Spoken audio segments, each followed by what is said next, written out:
Assalamualaikum warahmatullahi wabarakatuh. Buat pemirsa yang bertanya kenapa saya nggak bisa jawab satu persatu, karena banyak ya yang bertanya kenapa. Saya jawab ya, masalahnya itu gini. Anak saya kan waktu itu di LPKA ya kan, dengan kasus dibilang cabul, padahal nggak cabul, nggak ada bukti juga di hakim. Terus penangkapannya itu sangat drastis, bener kejam. Saya nggak ada di Lampung, anak saya ditangkap ya. Anak saya ada di rumah dengan wanita tersebut. Wanita itu yang nggak mau pulang, dan wanita itu juga yang maksa ya, minta bawa kabur. Anak saya nggak mau, tetap nggak mau, bawa kabur untungnya gitu. Pagi-pagi digerebek dengan orang tuanya membawa banyak pasukan, 5 mobil, preman semua, bawa balok ya. Ada salah satu babin di kampung ini menangani ya kan. Anak saya bingung gitu, harus kayak mana, aku nggak tahu ceritanya, aku ada di Banten.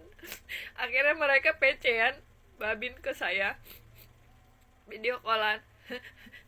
Ngobrol lah kami ya, katanya anak ibu yang begini-begini harus ada bukti dong, kata saya. Tapi mereka nggak ada bukti. Mereka surat penangkapan juga langsung ditangkap, nggak ada surat penangkapan, nggak ada. Ditangkap lah anak saya kan. Anak saya tidak tahu mengakui apa, saya nggak mendengar jelas gitu. Pas di pengadilan, pas waktu itu ya, sebelum pengadilan ya, belum, karena anak saya diinterogasi di BAP, itu saya suruh wakilin keluarga saya, tapi apa, kepolisian BAP jam 6 di saat orang tua saya dan keluarga saya sholat makan di saat itu di BAP. Sakit banget loh, tanpa pembelaan ya. Terus diwakilkan dengan pengacara, padahal anak saya bukan gelandangan, anak saya ada keluarga. Tanpa pembelaan loh, di situ sakit, saya langsung pulang untuk ngebela anak saya. Sampai Lampung saya ngamuk dengan polisi ya, di TKP Tanjung Karang Barat. Saya ngamuknya, kalau emang anak saya salah, adili dengan sesuai kesalahan dia, jangan dilebih-lebihkan gitu loh. Saya juga tahu, saya orang tuanya. Akhirnya mereka diskusi kepolisian kepada saya, berjanji akan sama saya, ya udah 9 bulan doang, nggak bakal lama katanya, cuman dibina doang. Akhirnya di hakim ya, ditanya dengan perempuannya seperti apa gitu. Perempuannya ngakuin ya bahwa dia yang mengirim video-video yang nggak jelas kayak gitu. Dia yang ngirim, bukan anak saya yang laki. Dia yang ngajak gitu ya. Anak saya kan nurut-nurut aja gitu kan, karena dia cantik perempuannya ya gitu. Dia terpengaruh dengan hal yang kayak gitu, hilaf ibaratnya kan. Anak saya nggak mungkin ngelakuin hal itu, saya percaya dengan anak saya. Terus ya sudah, dia dihukum kan dengan kesesuaian di LPK, kesalahan dia. Ya udah, saya nggak mau ngebela kalau memang salah ya, tapi saya tahu bukti itu nggak ada gitu lah. Hanya dia mengakui kesalahan saja, bukti itu nggak ada loh, nggak ada.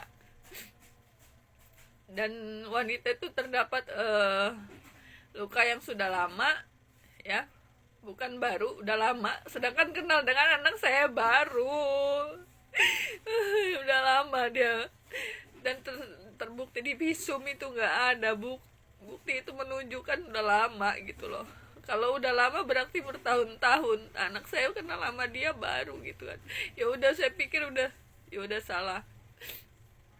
Ketika itu dia bebas, kan udah perjanjian 9 bulan sama Bapas kan, sama polisian.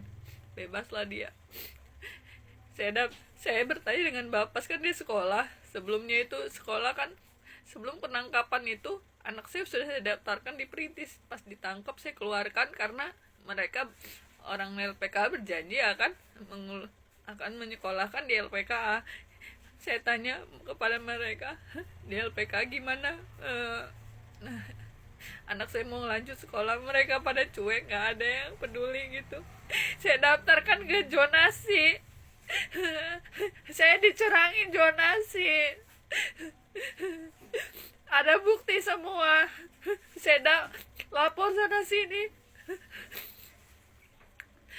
mereka pada nyuekin saya ya, menghina saya, ngelewain guru-gurunya. Saya lapor ke dinas, perlakuan dinas juga sama.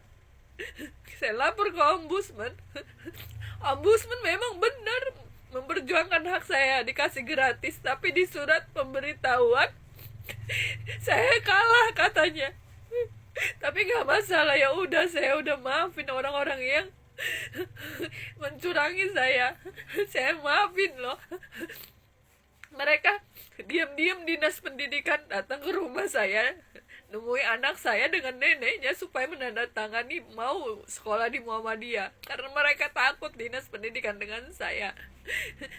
Ketakutan mereka sama saya karena saya viralkan. Terus sekarang anak saya yang perempuan dimasukkan ke grup di jadwal pelajaran 8.15. Itu jadwal pelajaran HP itu dikumpul dengan guru. Gak mungkin loh anak saya masuk status yang seperti itu. Apa gak saya marah? Logika gitu loh. Logikanya gak mungkin ya anak saya masuk status, logikanya aja yang bukan yang di jadwal pelajaran gitu loh. Apa gak ngamuk guru saya? Dia juga ngomong, Mak, saya gak ngelakuin. Anak-anak saya itu jujur. Buktinya anak saya ditangkap jujur. Dia berkata, iya seperti ini. Kalau dia mau ngeles, dia bisa dia ngeles.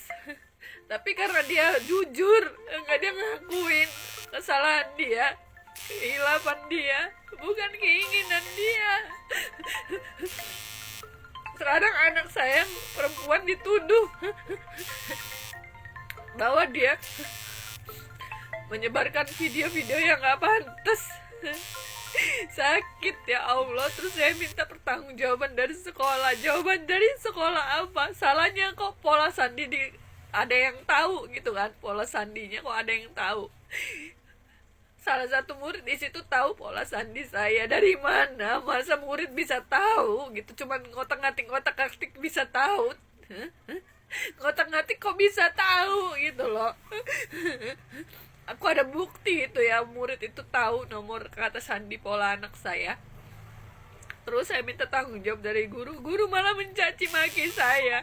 Anaknya memang suka nonton video porno, anak saya enggak, Ma. Memang saya ngelihat, tapi bukan berarti saya menikmati hal itu. Saya tidak sengaja ngebuka, demi Allah, demi Rasulullah, bersumpah saya. Orang diajak sumpah gak ada yang mau.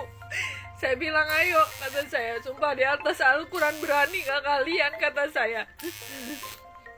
Saya suruh buka CCTV, mereka gak mau, guru-gurunya malah mencaci maki. Udah hapus aja sih video porno itu, beres urusannya. Ibunya aja pengen ngeliat video porno, sakit digituin guru, ya Allah. Saya suruh buka CCTV, saya minta keadilan loh. Anak-anak saya gak terima.